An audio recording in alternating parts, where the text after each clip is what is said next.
Bernie Kosar Show with the legendary Cleveland quarterback himself alongside the top dog, Hanford Dixon.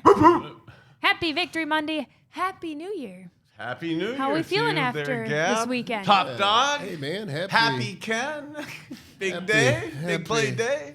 Happy New Year, everyone. You know what I say? You know, I was talking to a name from the past, Ricky Feature. Oh, Ricky Dude Feature. And, all right. Ricky, I said, I was giving him a hard time. I said, you know what? You need to fall on your knees and you need to thank God that he let you see another year. And then he came back at me. He said, well, you the one need to fall on your knees. I said, well, you're right. I did thank him. But again, everyone, Happy New Year. Happy New Year to everybody out there. A great way to start 2023.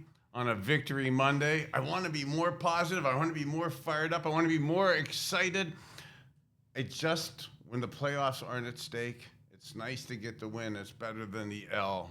But when you don't have a chance to be playing in this playoff magnitude, the excitement level gets tempered drastically with me, bro. Well, what do you think? I agree. Before I jump on that, though, I want to talk about this excellent New Year's Eve party we had here opening up. Oh, yeah. We have some pictures, too, if you guys want to start with that. Yeah, I thought give us a little show here. Yeah. Okay. How about in the new studio downtown we today? gotta Here start at off the with that. new studio? Look at this. Yeah. Beautiful. Let's welcome in while we're at it, Ken and Dave. Their new little spot right there. Looking good. No angry Ken meter today. Well, you know what? Because we're in our brand new studios and the Browns have not lost this year, I figured it was only right that I retire Angry Ken and I'm happy Ken. And everything is positive on today's show. And everything we're going to talk about from me is happy. Okay, cool. Well, with that, let's get into our opening drive and we can show some pictures from our New Year's Eve event.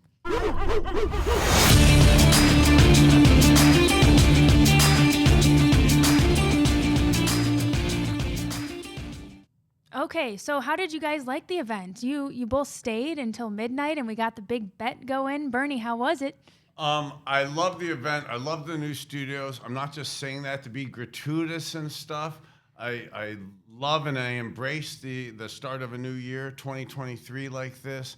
Fired up. I love how you mentioned we haven't lost a game this year. But in all seriousness, I feel for Ohio State and that poor kicker. Right at midnight, to be here at midnight for that, to be putting that first bet down like that, and to be here in the state of Ohio, to grow up watching Ohio State like that, to really want to see him win like that. But I don't ever want to see anybody, kicker player-wise. Yeah. We know the ramifications of a player or two going the wrong way and how it affects people's lives, not just in the short run, but in the long run. To see what happened to that poor young man Saturday night was tough to watch. Well, you had to know Ohio State wasn't going to win that ball game. You all, Southern easy guys now. there. I go back to Angry Ken real fast. Come on, bring it back, Ken. First of all, you're playing, a team in the SEC. You're playing Georgia, a team that won the national championship last year. And, I mean, come on now. You had to have known Ohio State wasn't going to win the game.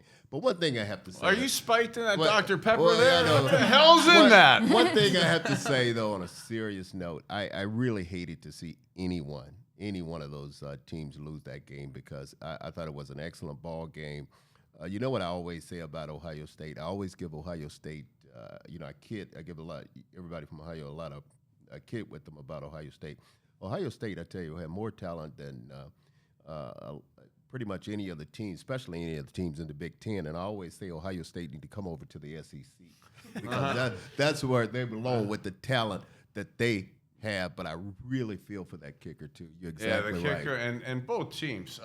Both quarterbacks played fantastic. CJ from Ohio State, you should be super proud of the competitiveness and the way he played in the game. Both QBs played top tier. You know what I was laughing at watching that game because I was wondering. I said, I wonder what Nick Saban is thinking right now. If Nick wanted Kirby Smart to win that game or not, since Alabama is not in that championship game. I was trying to figure that one out. Guys, it was a perfect New Year's Eve right up until that point. But As we said, it was the opening of our studios. And if you remember on some of our previous shows, we're down here at Burke Lakefront Airport. And the game plan is right outside our studios. We're building a fantastic, we'll call it sports lounge, that will cater to special events, any big sporting events.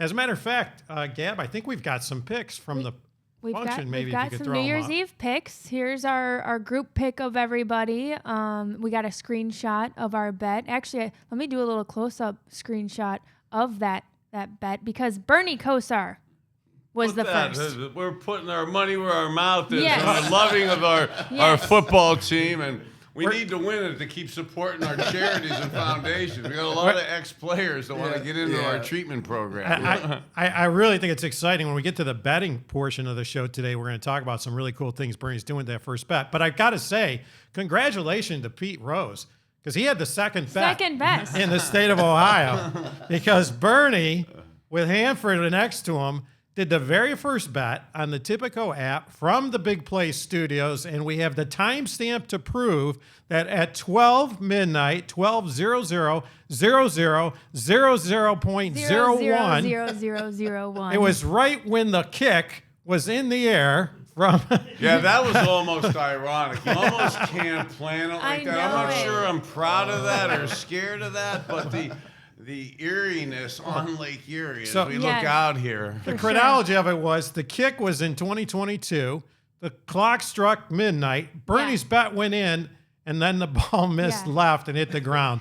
But Bernie got the first bet in. There's no question about that. No question. I have actually a hilarious video of the moment though from here. Dave wouldn't let me play it because we're still hurting over here. Ohio State. But it actually when you zoom out, it's like freaking hilarious because it's like 3, 2, 1, and everyone's like yay, and then everyone's like oh my god, and just like yelling expletives. It was kind of funny. Well, we won't relive that one. But yes, we have the official screenshot. Gab, that's the most you smiled today. Timestamp. That's the happiest you've been. Yeah, I'm done setting up the diva over here. That's Hanford.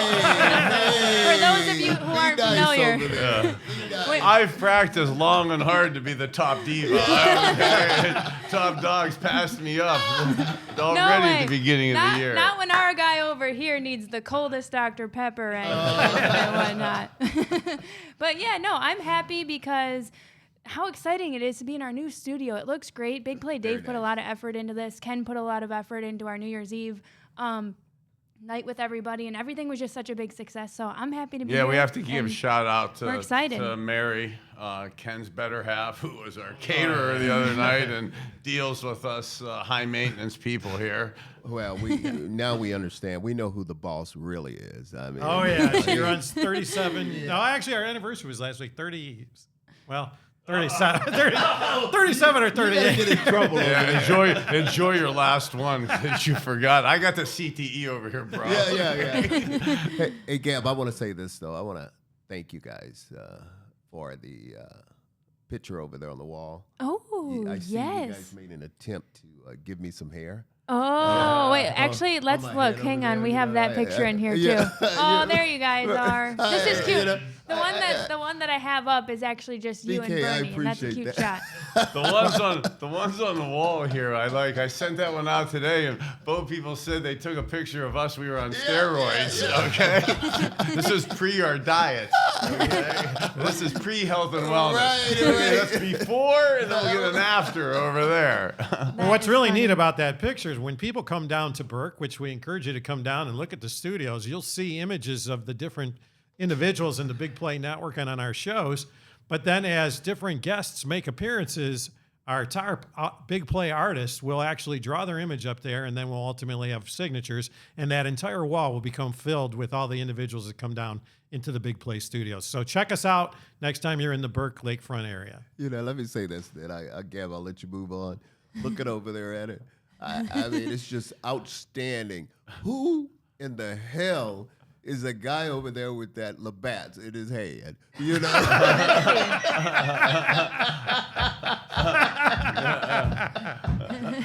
That's what you get for talking about my diet, Dr. Pepper. I'll come back at you. That guy got his eyes closed, his face crooked. Squeezed the hell out of that Labatt's, This is just a New Year's roast. All right, time to move on. Okay. Thanks for really contributing to the show there, bro. Yeah.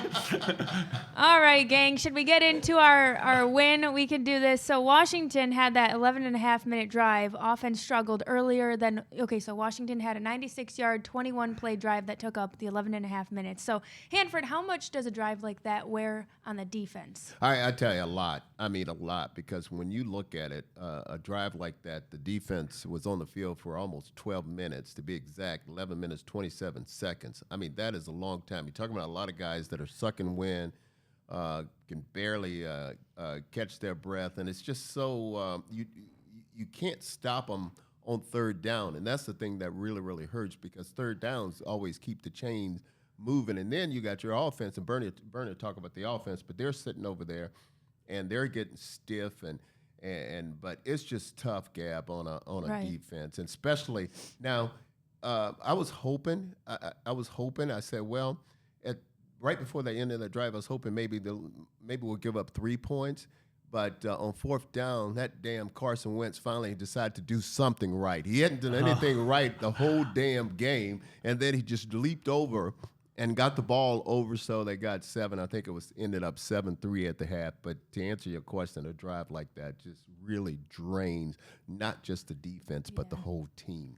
And Yeah, you actually mentioned it a little bit, but yeah, go ahead, Bernie. Does the offense? How cold do you get there when you're off the field for that offense long? getting cold, the draining the whole team, draining the sidelines, because you're watching a slow, boring, methodical drive, especially coming off of the way the game started. We're up 3-0.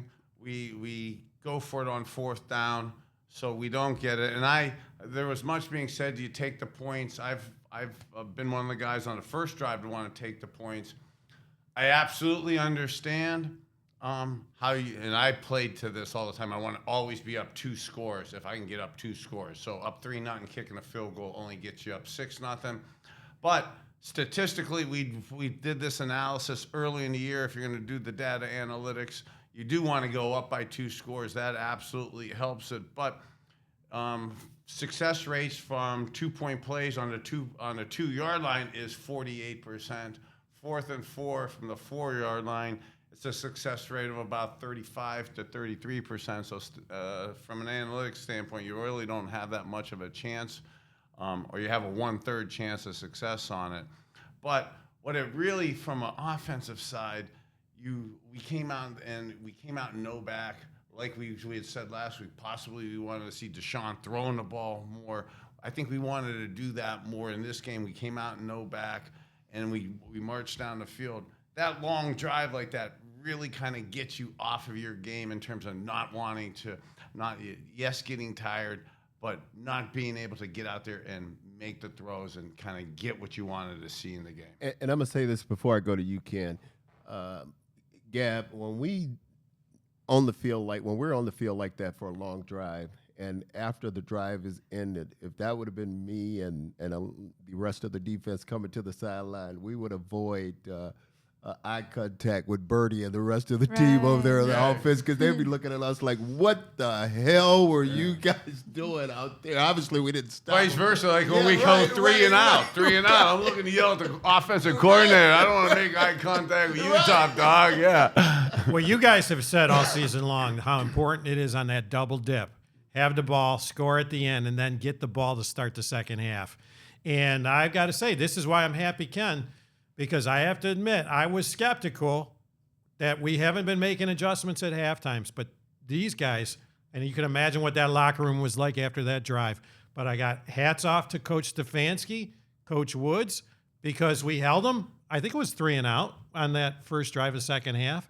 And then, man, we just held them in check the rest of the way. And Deshaun went lights out. Well, he had to, Ken, because when you look at it, Bernie, I mean, first half, I think Deshaun was 3 for 8 for 23 yards. I mean, Over 4 on third downs, no conversions. I mean, it was as dreadful an offensive performance in the first half as we've seen in good weather so far this year.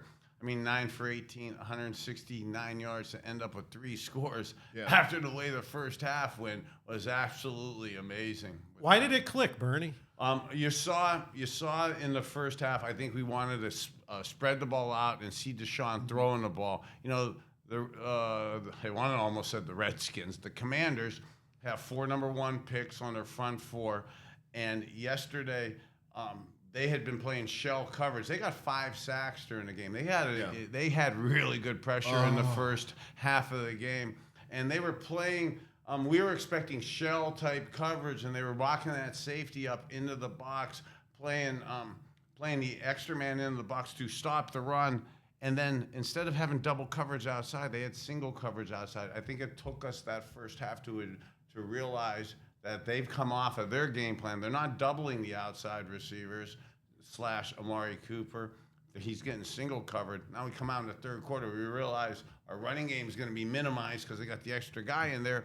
And Amari Cooper singled, and Deshaun, Coach Stefanski, Alex Van Pelt, coming up with the plays, and then Deshaun executing and finding them. I mean, 3 catches, just 3 catches, but for 105 yards and 2 touchdowns. And that first one really got him going, that 46-yard touchdown pass where he made the defensive back missed and he cut it down the sideline. But let me say on that play too. Here's a 46-yard play. Yeah. Man coverage, just cover 3, but basically the corner's got you. Deep third like that. You know the corner cannot let you get past him like that. That's really just a 10-yard speed out. Yeah. So us QBs, I mean, to Amari Cooper, we love you. Okay, when you can give us that rack like that, when I can just throw a speed out and Home Slice gets to chug it 46 yards into the end zone, I love that. Love that. And let me say this, and Bernie, you can comment on this. And I'm thinking now on the lines of Deshaun Watson, a good football player. Good football players understand, because like when I played, like say for instance, there was a week that went by I didn't have a good or great game. I knew that good game or that great game was going to come maybe the next week or definitely the following week, because I understand my talent. I know how good I am. I know what I can do, and that's why I just knew sooner or later, within the next 2 weeks or something, Deshaun was going to have a great game, because you're a great player. You can't have too many bad games. I mean, it's just not in you. It's just not in me. It's just not in us. Actually, that's a great point. Yeah. So, like, one of the things that actually is so surprising me a little bit today is the people that are saying, wow, thank God that Deshaun had a great game, and we at least know we have a good quarterback. Like, wait, fans, don't worry about that. We have a good quarterback. That's not the issue on the football team. We know that given him time, he's going to be fantastic playing.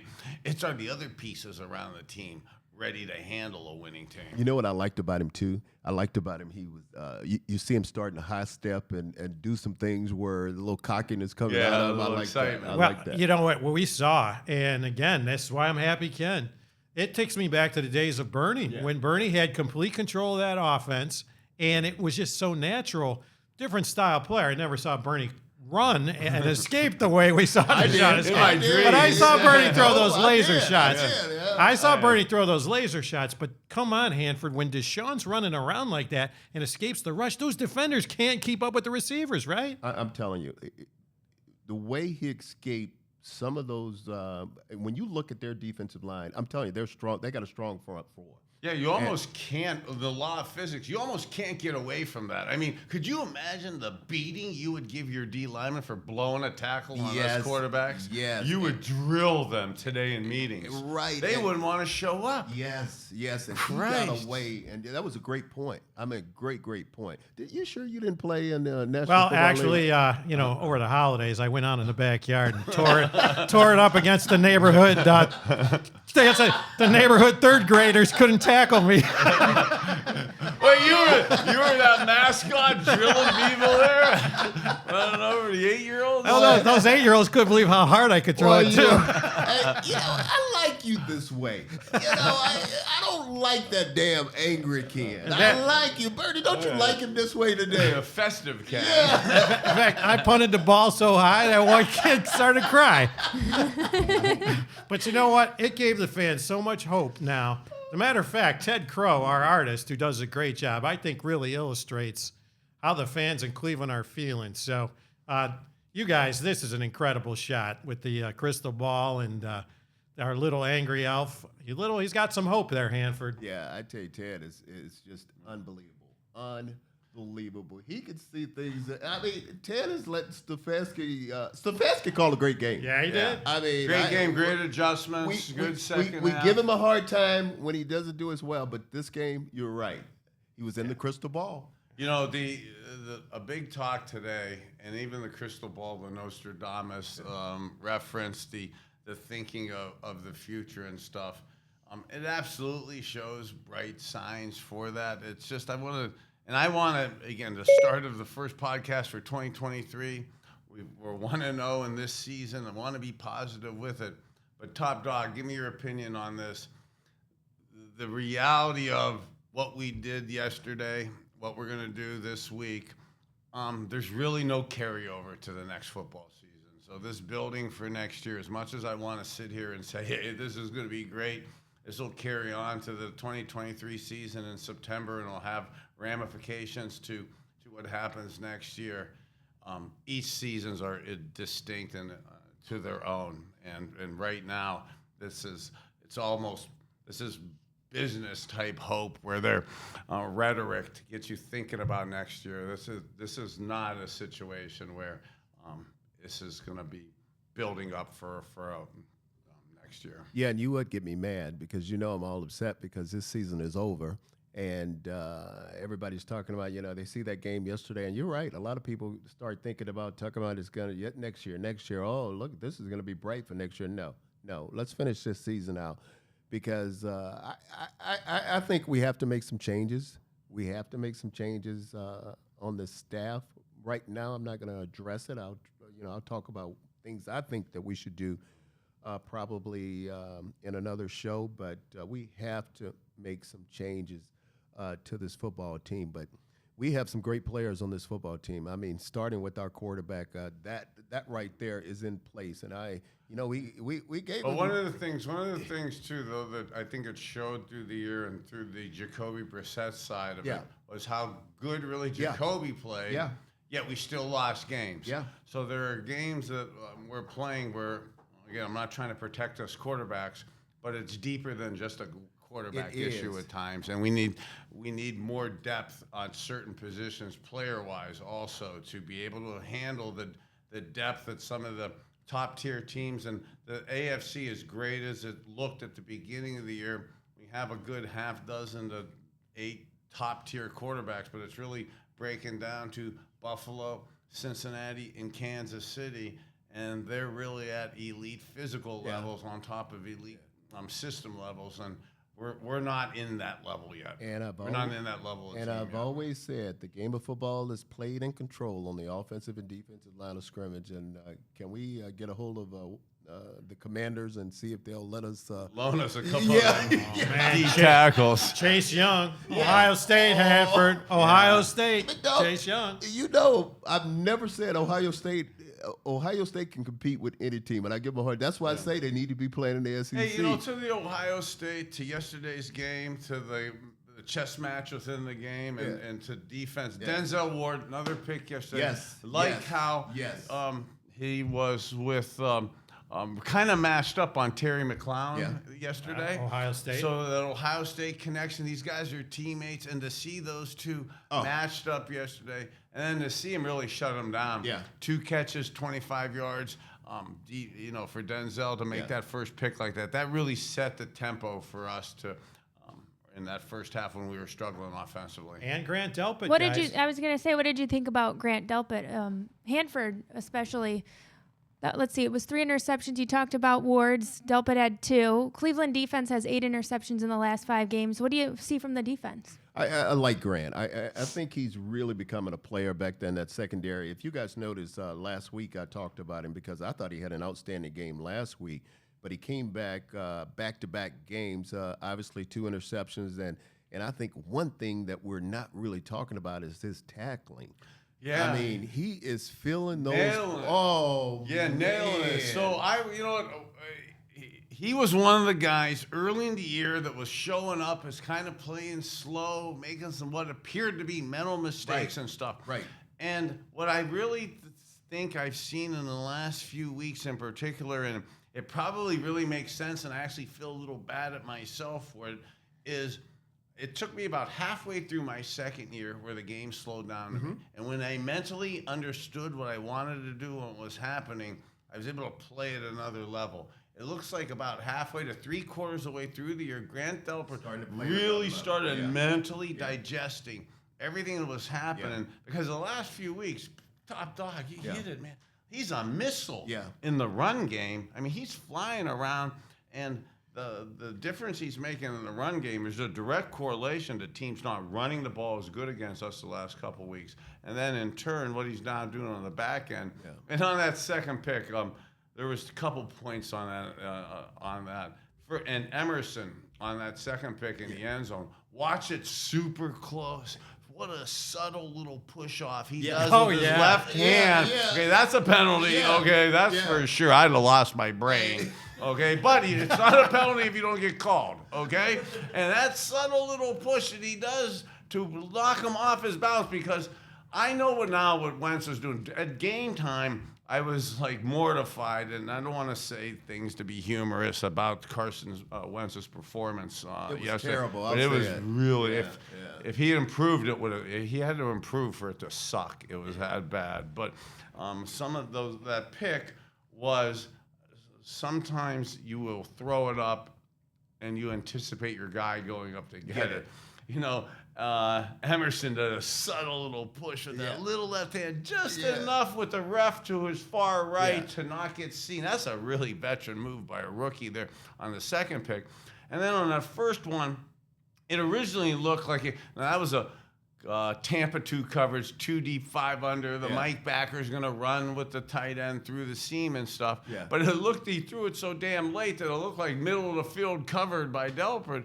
But I could see what Carson Wentz was doing on that. He's throwing it over to the side, expecting his receiver or tight end to go actually make a football play on it, not to just keep running away from the ball like he was scared. So it was really amazing. It's funny. It's funny you mention that, because that definitely was pass interference. They for sure. And then I'll tell you another one that should have been pass interference. They, because the way they call it today, if you watch it, when Terry ran the out on Ward.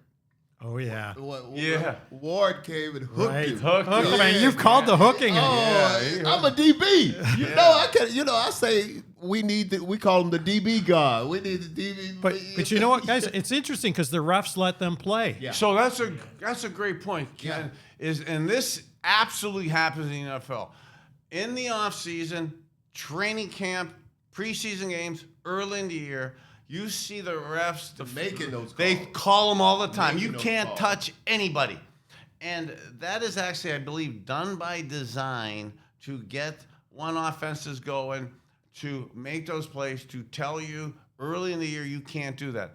It's 100% this happens all the time, though. By this time of the year, and for you, it doesn't matter for our team now. We're not in the playoffs. But the refs let you play this time of the year. And from December, for sure in January, Emerson, you get away with those calls. Now, you may not get away with them in August and September. And DBs need to know that you can be a little more aggressive. And receivers, you just can't be babies now. You're going to get grabbed. You're going to get pushed.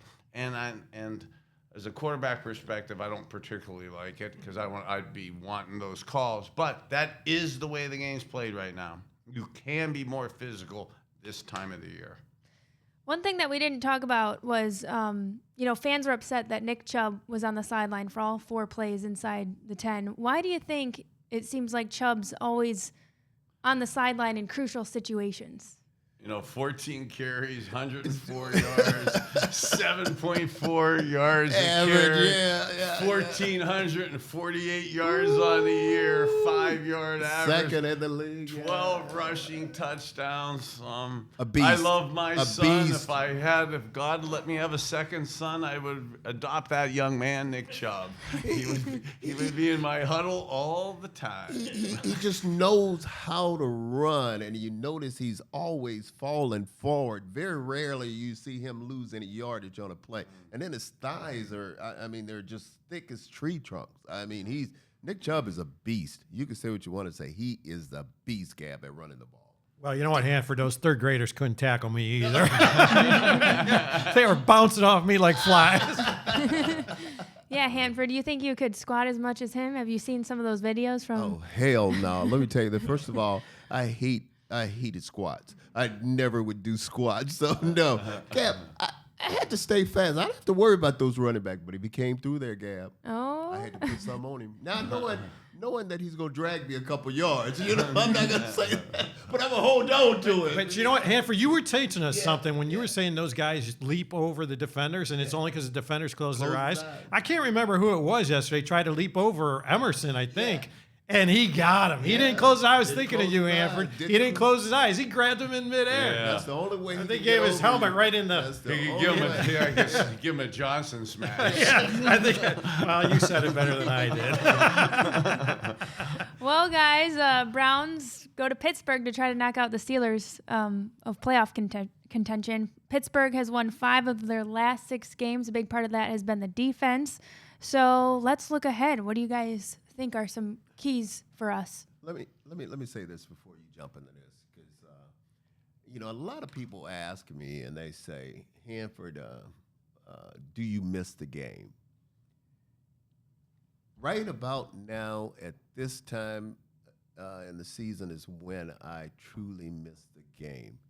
A game like yesterday, a game that means a lot. Talking about the night game, the Baltimore Ravens and the Pittsburgh Steelers. Isn't that the truth? Let me tell you something. God, I love you. That's so true. Intense. Every single play, guys out there. I tell you, running back for Najee Harris, kid out of Alabama. Wow, she's amazing. He was just will to win. His will to win. Also, Watts the nose tackle that got the penalty. Hayward. Cam Hayward. Fitzpatrick, the free safety. Those two guys. Bernie, did you see those two guys going at it? Yeah, yes. Did you see them going after Hayward's penalty, and they ended up getting that touchdown? And that's actually epitomizes. Yeah. That's a new era team playing like us old school guys where we could fight like dogs like ourselves on the sidelines and then hug each other afterwards. To see those two guys, two leaders of their team, going at it like that, and then to be able to put that behind them, play like they did at halftime in the second half, and have that camaraderie. That's actually special to watch. And Mike Tomlin, too, God, it's his 15th or 16th year coach, and he's never had a losing season. The Steeler team isn't as talented as quite a few teams, and yet they're 8-8, still in playoff chances too. But I loved how he kind of answered that. Most coaches, when you have a unsportsmanlike penalty like that, especially the results in a touchdown, they really rip your ass for that. They act mad, they yell at you, they sulk to the fans, they sulk on the media interviews. Boy, when Mike had his halftime little interview piece, and he goes, "Yeah, we can't do that, but the hell with this. This games like this, we're going to play with an edge. We're going to play with an edge." And it looked like he was ready to go hit somebody. I love that type of. We talk about the excitement, the adrenaline, the emotion of the game, the emotion that you're feeling right now. That this time of the year, even as old guys, now our bodies. Our minds still remember that? Well, I was gonna ask Ken. Ken, do you believe or do you remember? Do you know the Steelers started the season off 2-6? Can you believe that? Yeah, unbelievable. Hanford was talking about this with Bernie and I before. So now they got a chance to make the playoff. Only two teams, right? Two teams, Bernie. from 1970. Since 1970, yeah. Now there's 3 teams. It's the Jaguars, the Detroit Lions, who, wow, man, that's a story for another day. How about that coach and what they're doing in Detroit? Good for Detroit. But see, I know Ken's got his little terrible towel that he's going to sneak and bring out this week when we play. Well, you know the story, Hanford, about the terrible towels, don't you? No, what? So when Steelers started selling fans started bringing terrible towels. It wasn't official. So there was a run on all the department stores, and all the yellow towels, hand towels, and black hand towels were being bought, but the big, long towels weren't. So the department stores were up in arms. So they actually came up with the official Myron Cope terrible towel. I think was either announcer. Myron Cope was a long-time awesome announcer. He was top. The only thing you can swing is the official Myron Cope towel, so that it stopped the department stores from just having big giant yellow towels with no hand towels. Right. Makes sense. You know, my post, being from Youngstown and growing up listening to Myron Cope and that, and then playing, and then post-career being in the announcing type stuff and being in those media booths, and then out of respect, I'd pop down to the radio, Browns radio booth, say hi, go into the Steelers one and say hi. And Myron was awesome. He'd be 11 o'clock, 12 o'clock before a 1 o'clock game. And I'd have a beer with him. Yeah. The only guy I would talk having a cup. I have a cold one, you know. And I'd ask him if he'd bring his Iron City in. Iron City. But Gab, you're right. To answer your question, this game, the Cleveland Browns and the Pittsburgh Steelers game is just going to be off the chain. Obviously, we don't have any skin in the game, meaning the playoffs. But the Steelers still have something to play for, and I guarantee you. The Browns have to be ready to go. I remember, and I've told the story before, but I remember my rookie season when I came in, and Brian Sipe was the quarterback, and Jack Lambert was playing with the Pittsburgh Steelers, and I look over and I see Jack Lambert, and I said, damn, man. I said to myself, that's a mean-looking son of a gun. And then Jack Lambert hit Brian Sipe. Ken, I think I told you this story. Hit him on the sideline. And that's when I said to myself, you know, I was a little young kid, you know, rookie starting, and I looked over myself and I said, wow, this shit is real right here. I mean, it's real right here. Let me ask you guys, because I think as fans, we want to know, do the young Browns really get the rivalry? And do the coaches build up this rivalry, or is it more of a fan thing, or for guys like you, because it meant so much then, but is it really a rivalry? I know they say it on the news, but... We had it because almost like when we came to the team, almost like the team is now, in the early 80s to mid 80s, we'd always, through the 70s, we'd lost almost all the time to the Steelers. Yeah. Just until like and almost just like the last 20 years, the Browns have sucked against the Steelers since we've come back in '99.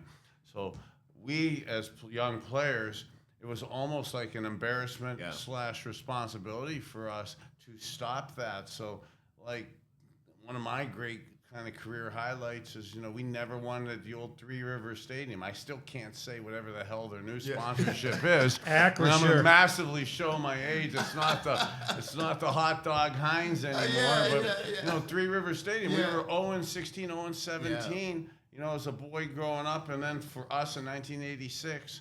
To go there and break that jinx. I mean, those are massively monumental things in my memory, and that. But that was almost like, again, it's for what's going on in society, maybe not the right way to say it, but it really was like this. It was life or death for us to win those games. And the game Sunday is going to be a big game, but can you imagine if this game, both teams were in the playoffs? Oh, yeah. Playing to be in the playoffs. Like we should be. Massive game, but and you're right.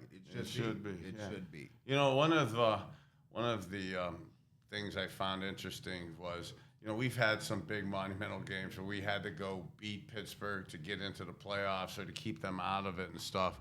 But they did a really cool thing or interesting thing we got to be prepared for in the game this week was against the Ravens Sunday night. they did they ran a 6-2 defense. You know, the Steelers put only 3 DBs in the game, daring you to throw outside and saying that Dow is not going to run the ball and stuff. So, you know, that type of adjustment right now with stuff on the line, I could see some of that. I could possibly see some of that. And that's the thing that killed me about Greg Roman. I mean, I think the last possession that the Ravens had, I mean, it was like 3rd and I want to say like 4 or 5 or something like that. And you're right, they had everybody pretty much 6. They were ready because they knew the Ravens was going to run the ball. And me personally, I would have and it was the Ravens had like a little bunch offense where played right into their hands, and they tried to run the ball with Dobbins, and obviously they did not get the first down, and they had to kick the ball back. And I think, 4 or 5 minutes left in the game, and Pittsburgh take the ball down and score and win the ball game.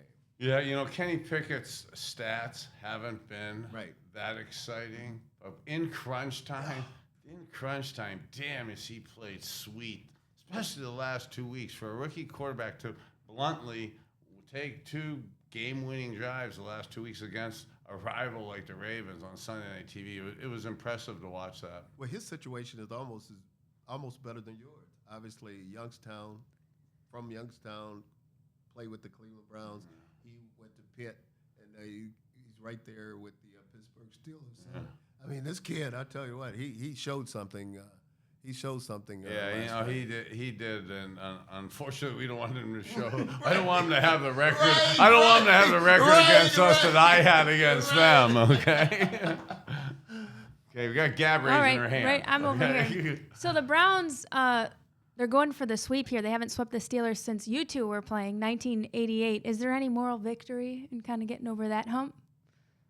You know, I don't look at it as a moral victory. I've said it a little bit through the show here, is when you just, in the pros, you don't go to the playoffs and you're not a playoff team, your season has to be looked at as a disappointment. Yeah. If you lose the game, you can't take any consolation in being close in the pros and stuff. So from that perspective, I don't think so. But there is a perspective of you do have a mindset against certain teams, where they just know they can't beat you. Yeah. So from that perspective of showing a team that they really are my little brother or my stepchild and stuff, and then I'm going to bitch slap them around. Okay, that is essential. I was going to say, or my little. Yeah, I'm sorry. If we'd like to do a baseball reference, and Josh Naylor, you are my son. You have to, yeah. We'll get Josh here for that. Yeah. Well, you know what? As we think about the Steelers, those hits that are in that game are game rattling. As a matter of fact, I'm anticipating a few people will get their teeth knocked out on Sunday. But Bernie, we just got to say, since that last show, people have been talking about the teeth that you showed, and down here, one of the great things about this studio is we've got a fan section. We don't have the camera set up in the fan section, but Dr. Dave Koski from the Koski DePaul Dental Group is actually out there. By the way, with Gab's sister, Bree. Beautiful Bree out there. I can kind of get them in the shot. There they are. There they are. How you gonna remember the doctor and forget Bree's name? Because doctor is my dentist. No, we have to. and that's Bree is Gab's sister. So what are you saying? I have to remember after I took a little bit of flack last week. On this one, okay? I got your back. He's got. I give you a hard time, but Hanford, we know we're like this. Yeah. I got a little bit of flack last week for keeping my old teeth in my urine jar, okay, my drug testing jar, okay. So my dentist was mad at me for infections and stuff, and since I need new teeth in this off season, okay, we got to be nice here. So, but I do. But seriously, on that health and wellness. Getting yourself healthy is something I've been massively fixated on, and it is a pitch for Dave Koski and the Koski DePaul Dental Group and stuff. But one of the things I blew off after all those years of my teeth, I'm not taking care of them, I'm not cleaning them, is massive infections set in there. And when you have infections in your mouth, it makes you incredibly more unhealthy in your body. And unfortunately, some of the stuff that we'll talk about in the off season with the cognitive issues, Parkinson's, CTE type things, the infections in your mouth, there's a direct correlation to issues there. So, taking care of that. I was a bad patient for a number of decades, so get on that kick. And again, I know we're really doing a commercial for them, but it's not a typical dentist office. It's way more than that. It's health and wellness. And in some of our future episodes, we're really going to talk about health and wellness because I know how important it is to you guys. But facial aesthetics, oral surgery, dentistry, you can't say no. I can't say no. I don't know why Hanford's laughing. Yeah. I'm going to go to a close-up of Hanford. All right, let's move on to... that cup gog here. Maybe Hanford's afraid of the dentist, and it's a nervous laugh. Maybe it's a nervous laugh, Hanford. Okay. I'm just laughing. But we talked about You'll get me later. I'm still hurting about the Ohio State Giants. Yeah. But we talked about early again, congratulating Pete Rose on the second bet of the Ohio sports betting, which started January 1st. But the very first bet was placed on the Tipico Sports app right here in the Big Play Studios by our very own Bernie Kosar, number 19. And it was a $19,000 bet that was placed. But Bernie, I think you've got some things you want to say about it because this is pretty cool. Yeah, well, I got some things I want to say about it, and I actually, we're going to have to probably wrap up the podcast because I want to get over to some of the Browns players and coaches to implement the play, some of the plays this week to make sure that it actually wins and stuff, You make sure you're in on that play. Yeah, because we're doing good in our business world, okay, but not that good to not win and stuff. But we've talked a lot about the health and wellness. We've talked about charity, doing good by doing well, by giving back to people and stuff. Some of the stuff that I've been blessed to do, health and wellness-wise myself. We've talked about, helping out some of the other players who are health and wellness-wise not doing as good as some of the things that we've gone through. So if we win this, I also am founder of Community at the Core. So as a guy in the late third quarter, early fourth quarter of my life, I consider myself somewhat of a environmental evangelist, a community activist, somebody who kind of is a wellness coach. So I love to repurpose coal mines, and we planted apple trees on that. So some of the stuff that we're going to do health and wellness-wise with players, some of the stuff I'm doing at Community at the Core. So come on, Browns, you're going to win this bet. Because what we win here, I'm going to be able to donate it to charity and donate it to our Community at the Core and to some of the programs we're doing to help some of our old players out. Well, I'll tell you what, the folks at Tipico were so impressed when Bernie came up with this idea about the bet, and it was all about charity and helping out Community at the Core, that they said that they're going to boost the bet. So anybody that goes on the Tipico app and looks for Bernie's bet is going to get the sweet boost, the 19 sweet boost from on Bernie's first bet. So look for that on the Tipico app. More details to come this week. Matter of fact, we'll be tweeting it out. Take a look for the Big Play Network on social media. You'll get more into the bets. So again, hey, great job, Bernie. I think Community and really... Thanks, Tipico, for supporting us and supporting Community at the Core. And for our viewers and listeners out there, sign up. It's a great cause, and it's a great way to maybe have a little enjoyment and raise money for some people that really deserve it. It's fantastic. It's fantastic. Absolutely. With that, let's roll the big play. I would, but I can't find that video. Perfect. Is Big Plays of the Week our bets video? All right, then never mind. Here we go. All right, working out the bugs here. It says bet on it.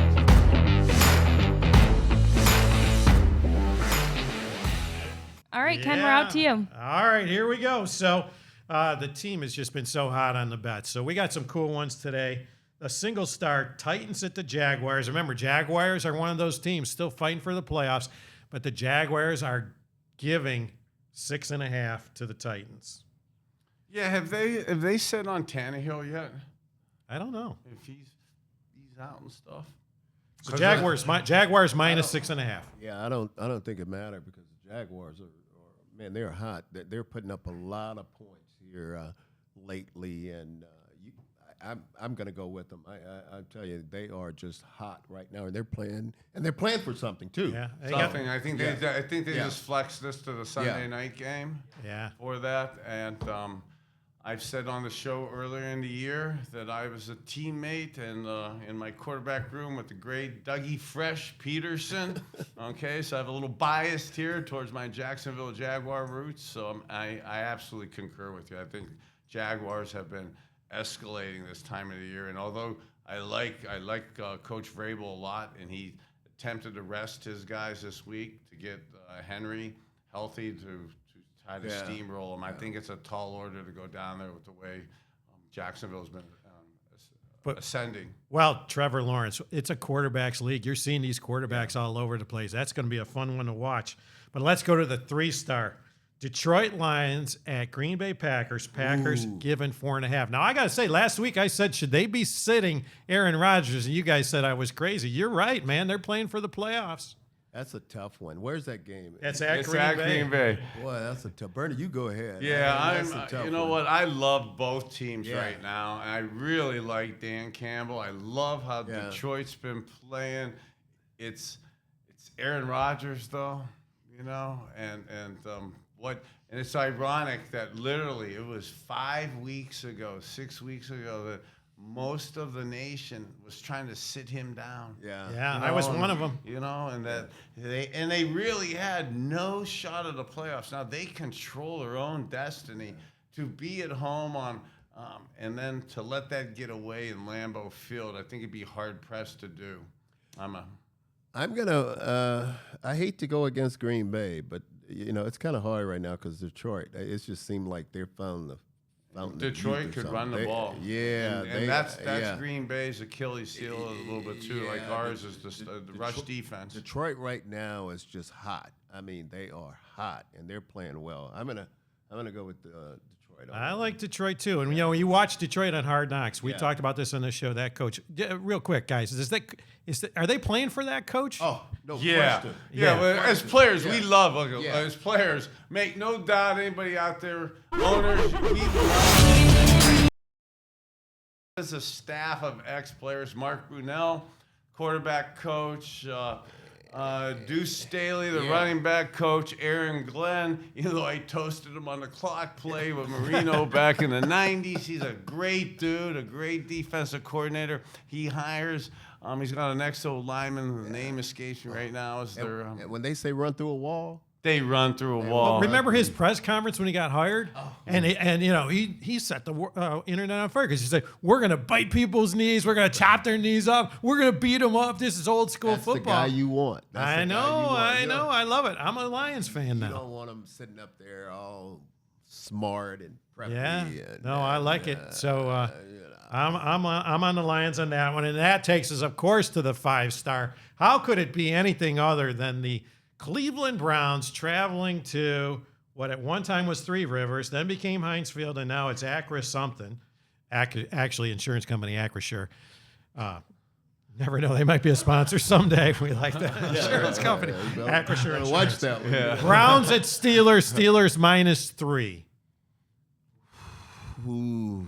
Well, as you're thinking, let me just say, I already went out and said what the hell I think. And besides, I said that, did that, and believed that. And I like it. I had some glowing, justifiably glowing things about Kenny Pickett and his clutchness.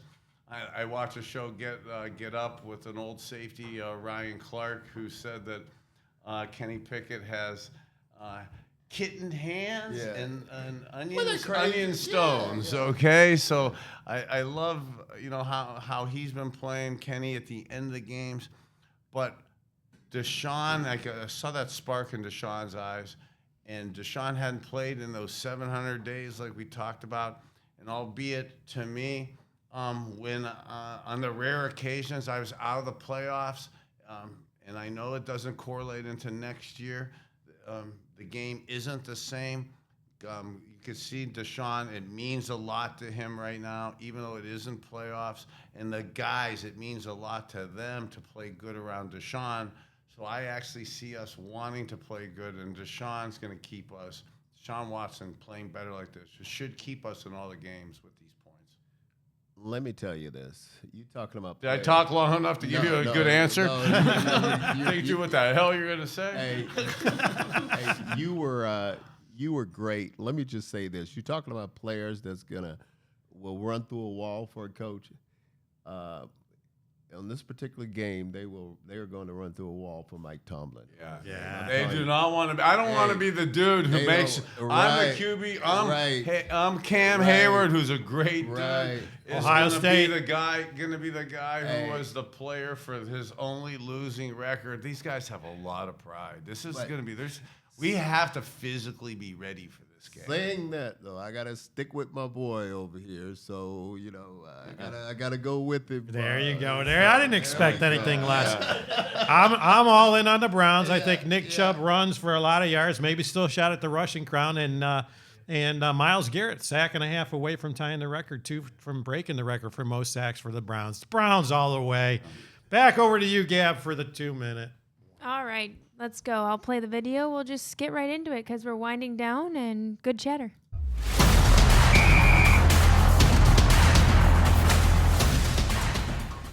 All right, we're back out to you guys. 2-minute warning.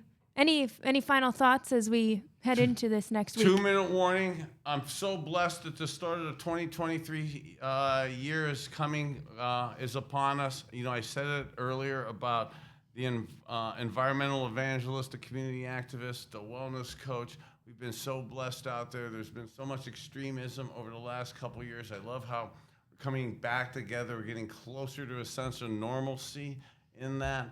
And that as much as I'm disappointed we're not going to be a playoff team this year, let's finish with a W.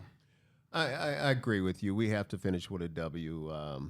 This football team, we've seen signs of greatness. We've seen signs of just not a very good football team. But I'd like to see them go out on a winning note. Obviously, it's going to be tough because we're playing the Pittsburgh Steelers, and they're playing for something. They're trying to get to the playoffs, and we're playing them in, I almost said, Three River Stadium.